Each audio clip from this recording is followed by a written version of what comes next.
tous, on se retrouve aujourd'hui pour un nouveau tuto créatif et cette semaine, je vais vous faire réaliser des enveloppes décorées. On fait toujours des cartes, mais on n'assortit jamais notre enveloppe au contenu. Je vais vous souffler l'idée de décorer vos enveloppes et je pourrais dire comme ça que les facteurs vont être en sueur. Ils vont en prendre plein les yeux grâce à nous et nous allons faire plaisir à la personne qui ouvre la boîte car avant même de découvrir le contenu de l'enveloppe, elle aura eu un premier effet, l'effet qui se coule du scrap, c'est-à-dire qu'elle verra une première merveille sous ses yeux. Ça vous dit ? Alors, si ça vous dit, je vous emmène tout de suite avec moi sur la table de scrap et je vous fais découvrir tout ça. La première étape, ça va être de préparer une enveloppe. Donc, en fait, on va faire de A à Z notre enveloppe. Pour celles qui n'ont pas envie, vous prenez directement l'enveloppe qui est assortie à votre carte et vous la décorez.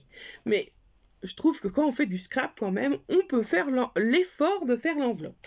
Et en plus, ça nous permettra de la faire de la couleur qu'on souhaite. On va faire une enveloppe de couleur craft et je vais vous inviter à venir réaliser 2 premiers plis.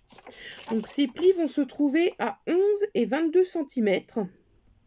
Vous vous mettez en paysage, vous venez faire un premier repère à 11 cm et un deuxième à 22.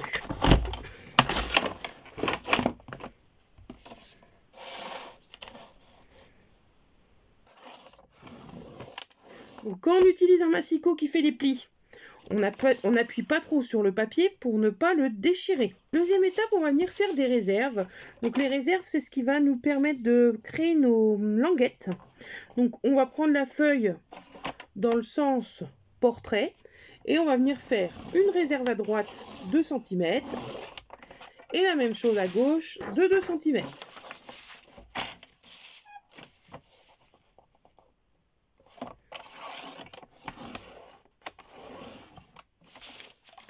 Une fois qu'on a obtenu cela, on peut mettre de côté notre massicot et on va passer au découpage.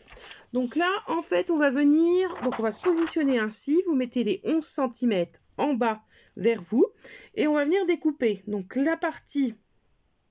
la réserve de gauche, la réserve de droite basse. On va laisser le milieu tranquille et on va venir découper la réserve de gauche et de droite en haut. Donc du coup, une fois qu'on aura terminé ça, on obtiendra 2 languettes. Ce qui est bien avec le pli, ça nous évite de prendre un critérium, de faire des repères, de tirer des droites. Là, on se positionne sur les plis et on découpe. Donc on peut le faire au massicot, moi j'ai choisi le ciseau, mais on pourrait très bien le faire au massicot également. Après, c'est chacun fait comme elle a envie. Je dirais, hop.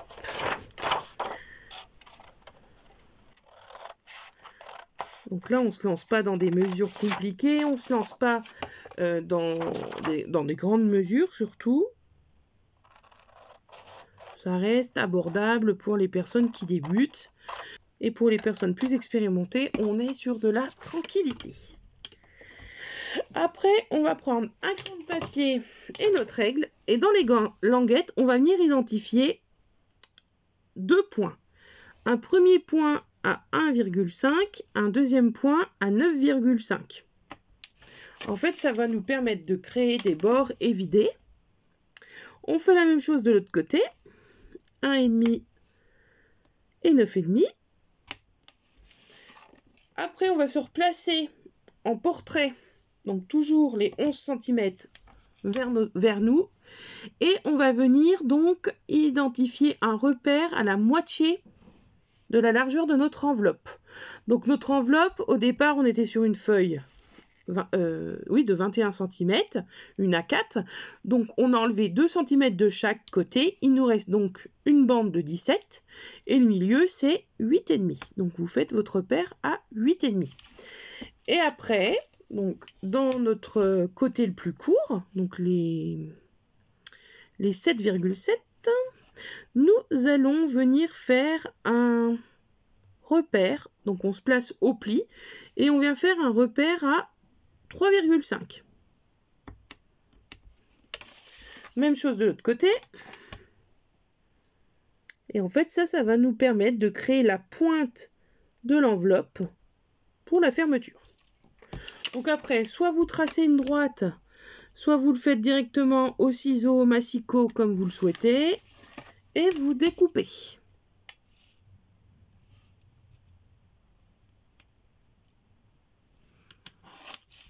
Donc, on a 4 choses à découper. On a nos pointes d'enveloppe, de rabat. Et après, on aura...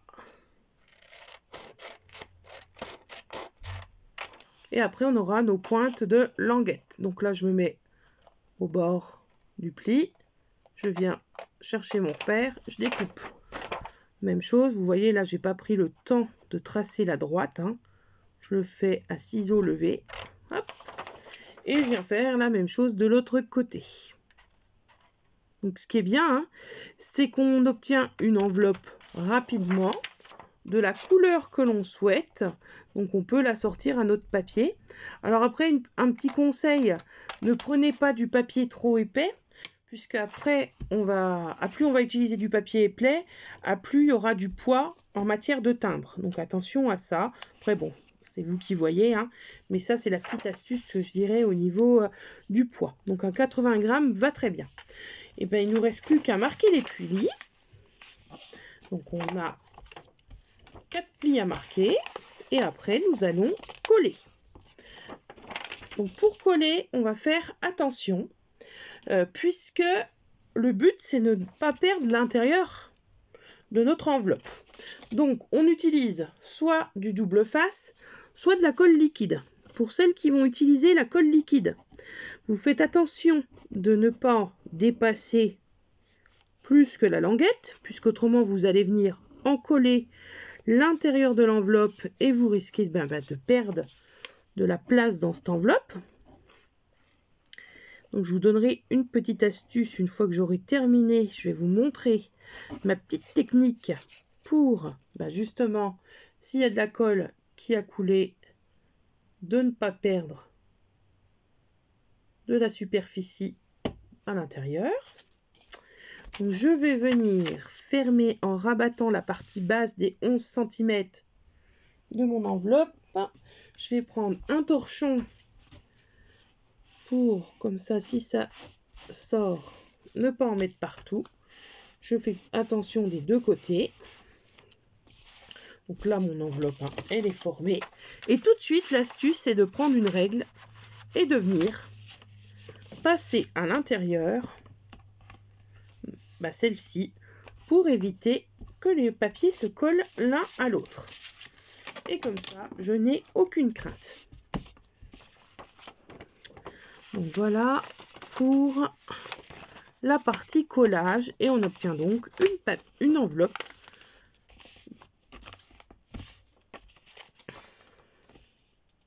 Maintenant, cette enveloppe, on va pas s'arrêter là. Hein. On va la décorer. Donc, je vous avais dit de prendre un pochoir, de prendre de l'encre. Donc, moi, ça va... je vais travailler pour aujourd'hui.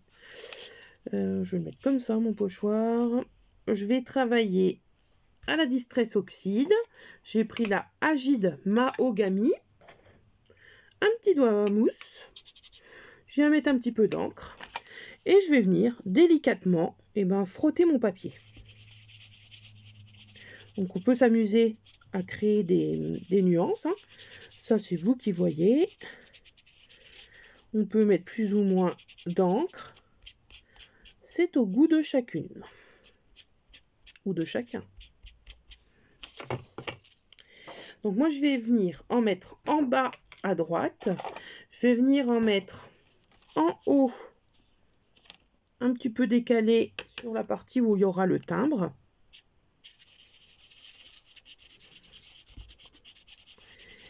Et après, je viendrai en mettre un peu plus sur la partie de gauche pour essayer de créer un montage. Voilà. Et donc, je vous disais, à gauche, je vais venir plus m'étaler. Alors, comment je vais utiliser mon pochoir? Bien utiliser comme ça. Donc, vous voyez que je vais venir quand même assez loin dans mon enveloppe, puisque c'est ici que tout va se jouer. on va venir faire de la superposition de papier. C'est là qu'on va utiliser en fait le morceau de livre que je vous demandais de prendre, etc. Donc on y va, on vient créer nos nuances. Donc là on n'est pas obligé d'en mettre partout au milieu, honnêtement, parce que là ça va être recouvert. Donc je vais venir quand même par prudence en mettre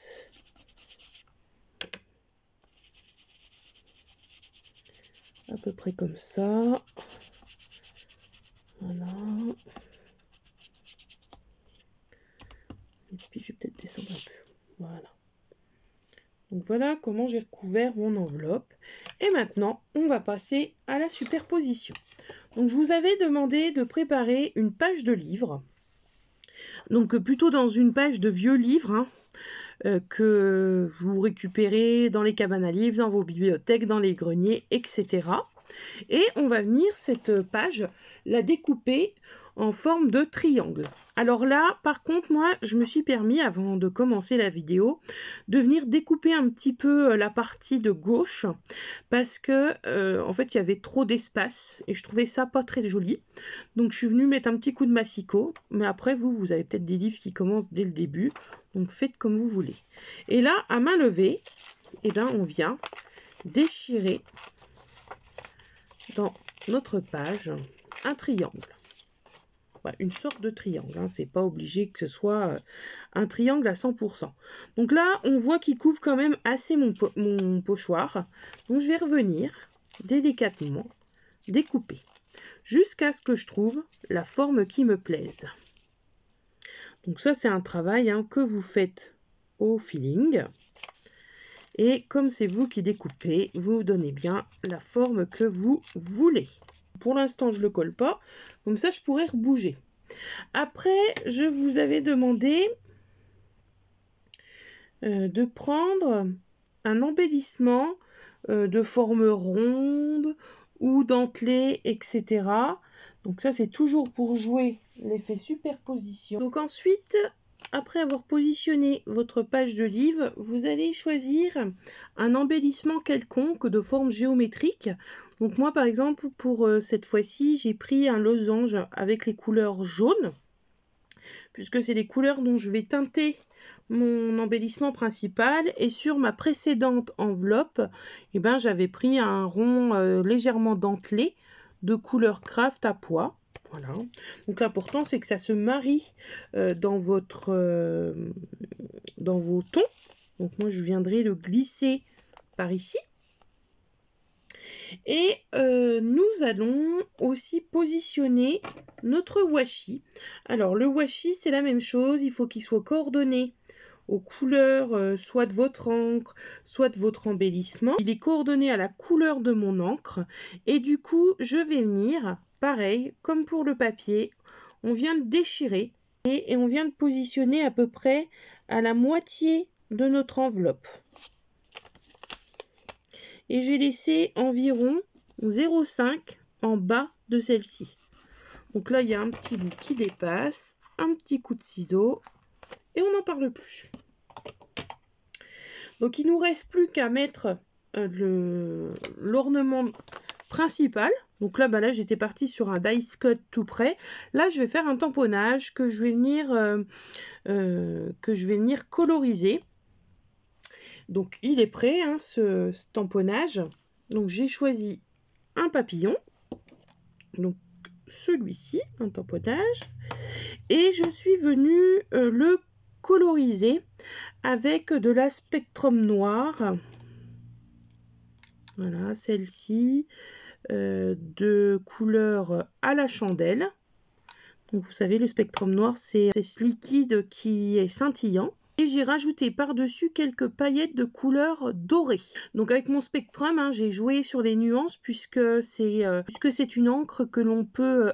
voilà, moi je la coupe à l'eau. Et du coup, j'ai réussi à obtenir différentes teintes avec le même pot. Donc, ça va se passer ainsi. Je vais venir mettre mon papier livre, ma forme géographique, on va faire comme ça. Et je vais venir positionner mon embellissement. Donc après, c'est à nous, hein, de chercher ce qui est le plus sympa visuellement. Donc ça, chacun fait comme bon lui semble. Et une fois qu'on a trouvé, on passe à la technique de la colle.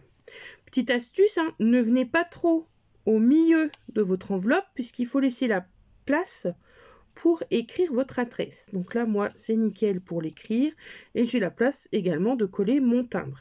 Il faut bien penser à ça quand on fait des enveloppes personnalisées. Pareil, si c'est une enveloppe personnalisée, c'est une enveloppe qui ne s'enverra pas en lettres suivies puisque normalement le sticker de la lettre suivie se positionne ici. Et là, on ne pourra pas. Et au dos, bien sûr, vous pourrez écrire votre adresse sans aucun souci. Voilà ce que donne mon enveloppe. Donc voilà, vous voyez que c'est sympa d'ouvrir la boîte aux lettres et d'y trouver une enveloppe personnalisée. On n'y pense pas toujours, mais voilà, moi je sais que petite, alors je faisais encore autre chose quand j'étais petite. Je prenais des pages de magazines avec les pubs. Et je venais carrément fabriquer mes enveloppes dedans. Donc je collais une étiquette blanche pour écrire mon adresse. Et c'était terminé. Hein. Ado, je me prenais pas autant la tête, on va dire. Et du coup, ça rendait aussi des jolies enveloppes pour les envois. Donc à l'époque, on avait beaucoup de magazines avec des marques de parfums, d'alcool, des pages de voyage.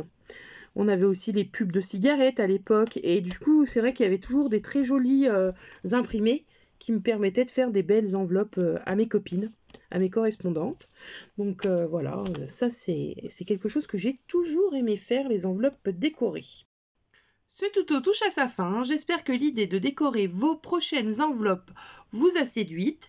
Je vous encourage à me mettre des petits j'aime pour me dire que vous avez aimé. N'oubliez pas de commenter pour me donner votre avis. Ensuite, si ce n'est déjà fait, je vous invite à vous abonner, à activer la petite cloche pour le prochain tuto. Et il ne me reste plus qu'à vous souhaiter une très belle journée, de très belles créations. Et je vous dis à bientôt. Ciao, ciao!